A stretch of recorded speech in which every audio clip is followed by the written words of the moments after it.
Puis le cheikh a dit, les impuretés sont l'urine de l'être humain et ses selles.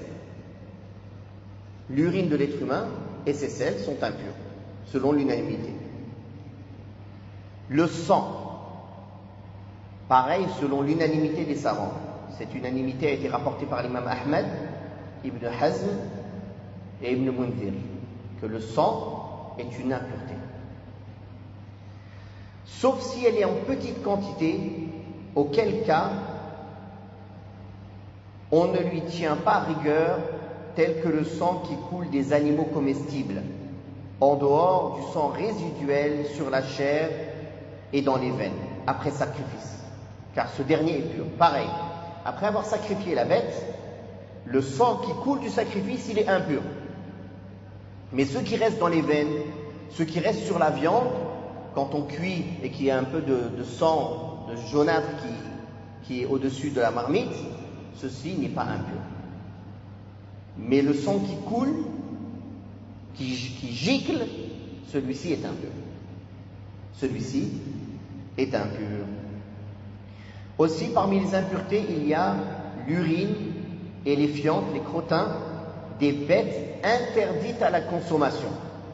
Toutes les bêtes interdites à la consommation, leur urine et leurs fientes, leurs crottins, sont impurs. Parmi les impuretés, il y a les fauves. Les fauves sont impurs, comme les bêtes mortes.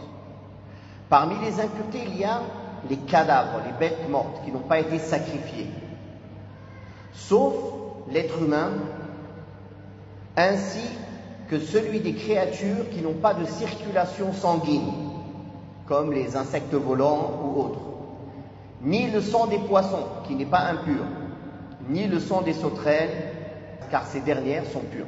Donc ici on parle des bêtes mortes. Que veut dire une bête morte? Une bête morte, c'est une bête qu'à la base on a le droit de manger.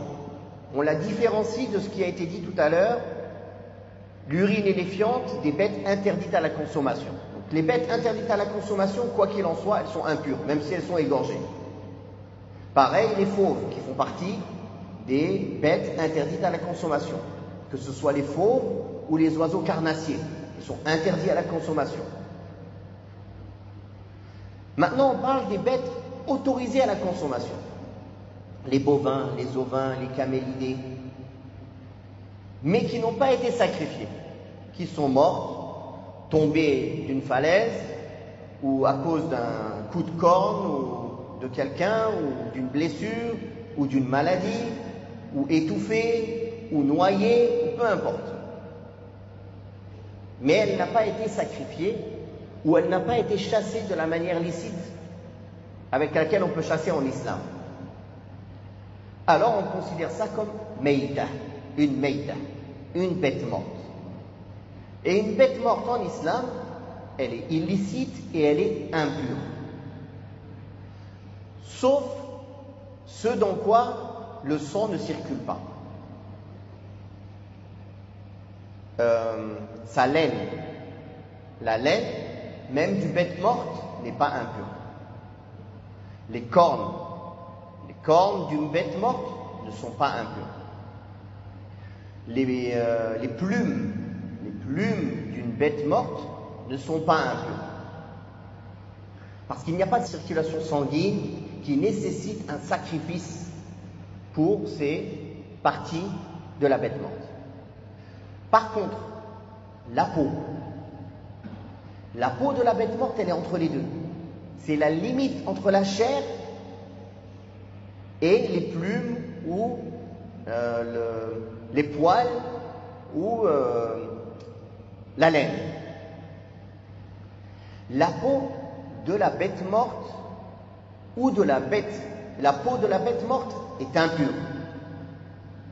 La peau de la bête morte est impure. Mais est-ce que le fait de la tanner la purifie ou non? Il y a divergence entre les savants. Et le sahih, c'est que si elle est tannée, elle devient pure. Si elle est tannée, elle devient pure, tant que c'est une bête licite à manger. Si ce n'est pas une bête licite à manger, la majorité des savants voient que c'est impur, même si elle est tannée. Même si elle est tannée. Pourquoi le tannage la rend pure? C'est quoi le tannage? Pour ceux qui connaissent, qui ont déjà fait ça avec la peau des moutons de l'Aïd, ou qui ont vu leurs grands-parents ou leurs parents faire ça, on retourne la peau du côté de l'intérieur, on y met du gros sel, on le laisse parfois on le laisse macérer, après on revient avec une pierre avant, on frotte l'intérieur, on frotte, jusqu'à enlever tous les morceaux de chair. Et qu'il ne reste que la peau. Donc, toute la partie de chair a été enlevée. La partie qui nécessitait d'être sacrifiée, n'est-ce pas? D'être purifiée par le sacrifice. Donc maintenant, ce qui reste n'est que la partie extérieure, car la partie intérieure a été purifiée de son impureté, qui était la chair. Barakallahu fikum. Donc le tannage, comme il est venu dans le hadith sahih, toute peau qui a été tannée devient pure. Toute peau qui a été tannée devient pure. La preuve, une partie des preuves de ce que le cheikh a cité auparavant, c'est la parole d'Allah tabaraka wa ta'ala: Hurrimat alaykum al-maytatu wad-damu wa lahmul khinzir. Il vous a été rendu interdit la bête trouvée morte ainsi que le sang. Al-Ma'idah, verset 3. Le prophète sallallahu alayhi wa sallam a dit: le croyant ne devient jamais impur. Le cheikh ici, il a cité un autre hadith: le croyant mort ou vivant n'est pas impur. Ce hadith, il est mawqouf. C'est pas une parole du prophète sallallahu alayhi wa sallam, mais c'est une parole d'un compagnon.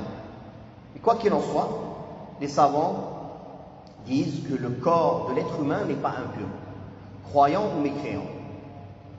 Le corps de l'être humain n'est pas impur, croyant ou mécréant. C'est important à savoir. Aujourd'hui, quand on implante un rein ou un cœur ou un membre d'un mort sur un vivant, si on dit que c'est impur, c'est-à-dire on lui a implanté une impureté, ça pose un problème. Alors, alhamdulillah, tout ce qui est les parties du corps de l'être humain mort ne sont pas considérées comme impures.